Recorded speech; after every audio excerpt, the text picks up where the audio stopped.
3, 2, 1.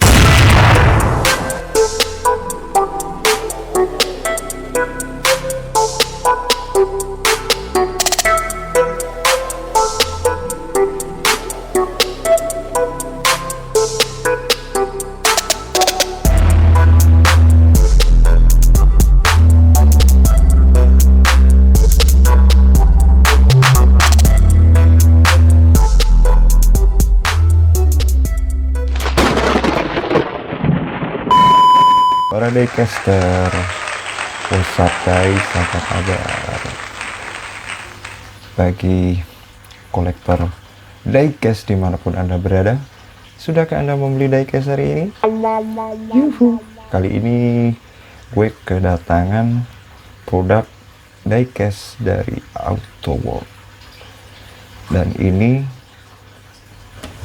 edisi limited, 1 dari 1002. Dan saya nggak tahu, biasanya kalau di limited edition itu ada sertifikat dan bisa kita lihat di situ yang kita punya ini produk yang keberapa gitu, di urutan berapa dari 1002 ini. Tapi ini nggak ada, karena ini juga belinya di tempat kolektor yang mungkin ini juga sudah jadi barang pajangan lama, cukup lama ini. Karena banyak, tadi sudah sempat tak bersihin karena banyak juga bla bla begitulah.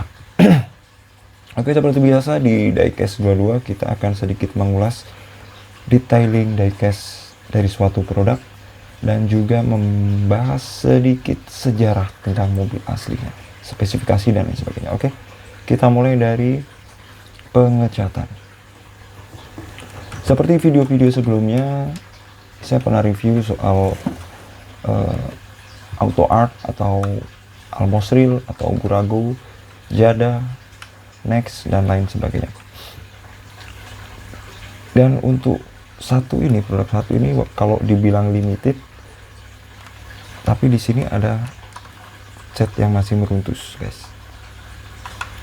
Ya, harusnya limited itu dibuat eksklusif mungkin lah, gitu kan.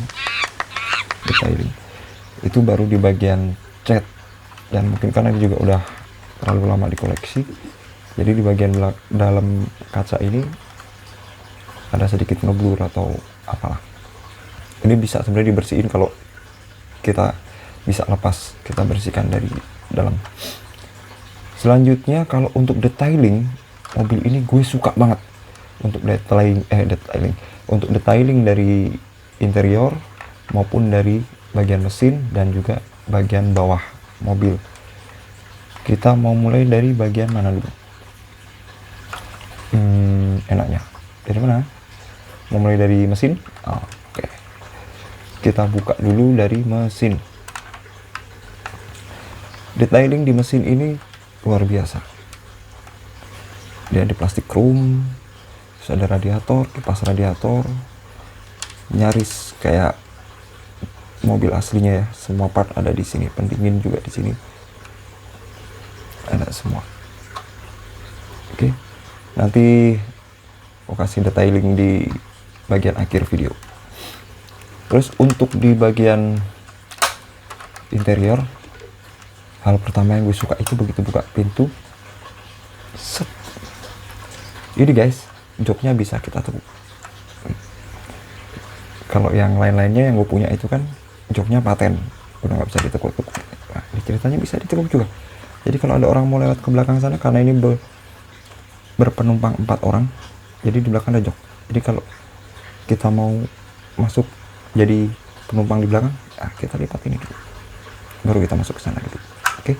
Dan di bagian setir seperti biasa, kalau ban depan kita belokkan, dia ikutan belok.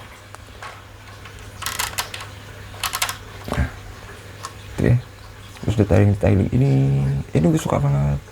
Ada detailing ini, banan pakai, ada mereknya, dan terkesan muscle car. Keren itu ya, Shelby. Nanti kita bahas bagaimana sejarah mobil ini, spesifikasi dan sebagainya. Oke, next ke sebelah kanan. Sama. Di sana kelihatan ada tip yang jadul banget. persneling juga masih manual, sama joknya juga bisa dilipat gitu. Terus ini ada antena kecil di sini, ini bisa naik bisa turun sesuai kemauan kita, mau seberapa panjang mau seberapa pendek antena kecil ini. Kalau di belakang sini sebenarnya ini bisa dibuka, cuman ini keras banget, gue paksa-paksa nggak bisa, gue cari-cari salahnya gimana, mungkin belakangan gue kulik lagi.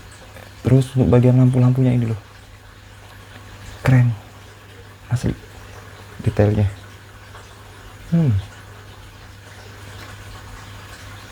Knalpot gua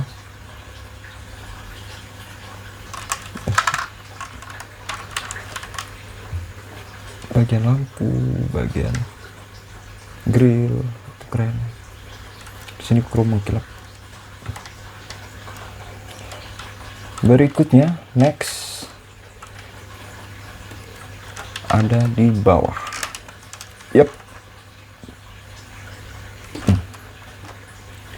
Sini ada keterangan-keterangan biasanya. Made in China. Di sini ERTL. Tapi di sini judusnya tulisannya Autowork Ford Mustang. Ini bagian ini juga gue suka banget. Tapi ini nggak kayak punya Kyushu ya, shockbreakernya bisa main, ini nggak ada shockbreaker. Duh, ada suara. Ini karena pelumas kah? Habis ini oli apa itu namanya?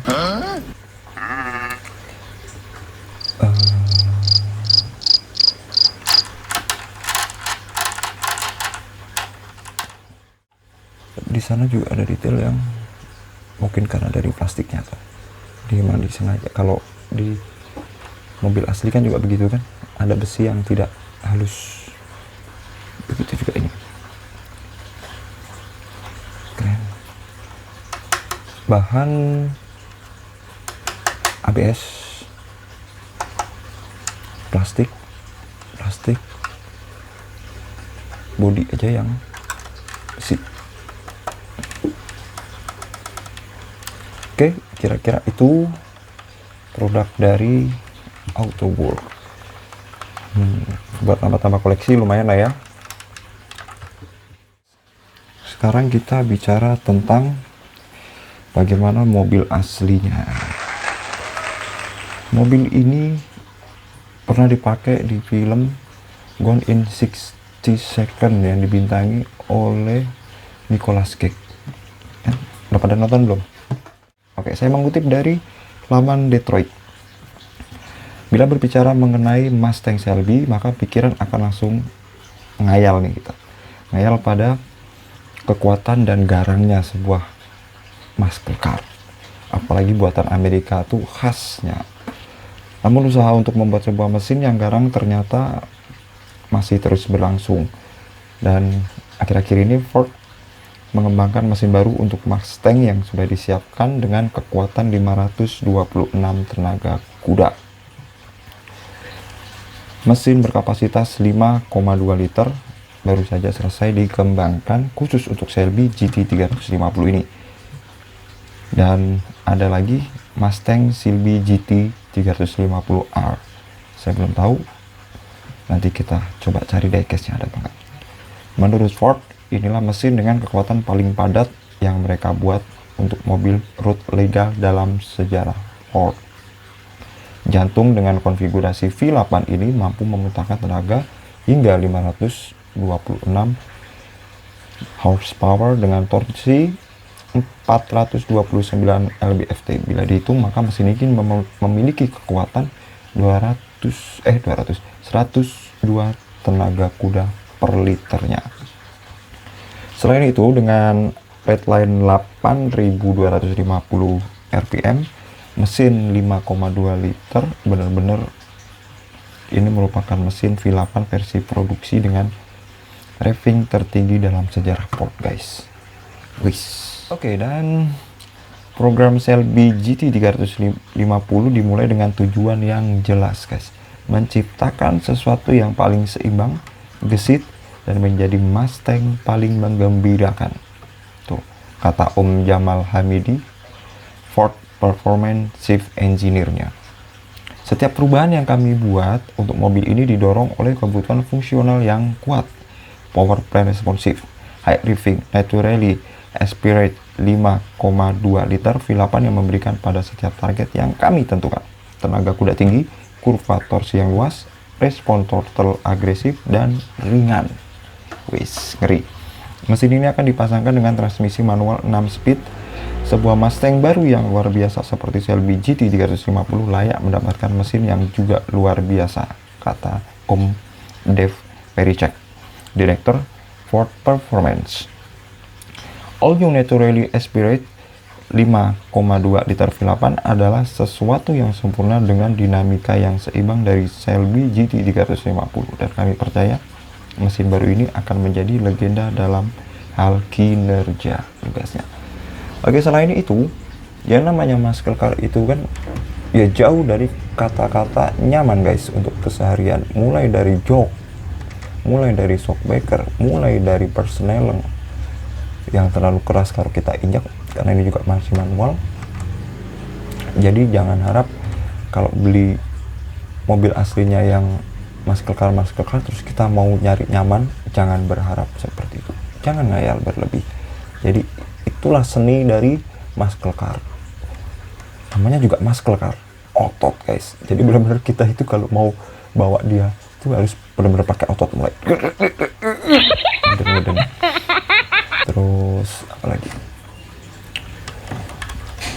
tapi dia bisa disebut sebagai legendanya muscle car guys, luar biasa kan. Padahal di sana itu ada merek Dodge terus lain-lain, tapi Ford ini wow, masih ada nggak sih di Indonesia dealernya? Oke, kiranya cukup sekian membahas soal spesifikasi detailing dari produk diecast pun dengan sejarah singkat spesifikasi Ford GT350. Terima kasih sudah menyaksikan, sampai jumpa di channel Diecast 22 pada konten selanjutnya. Terima kasih, see ya.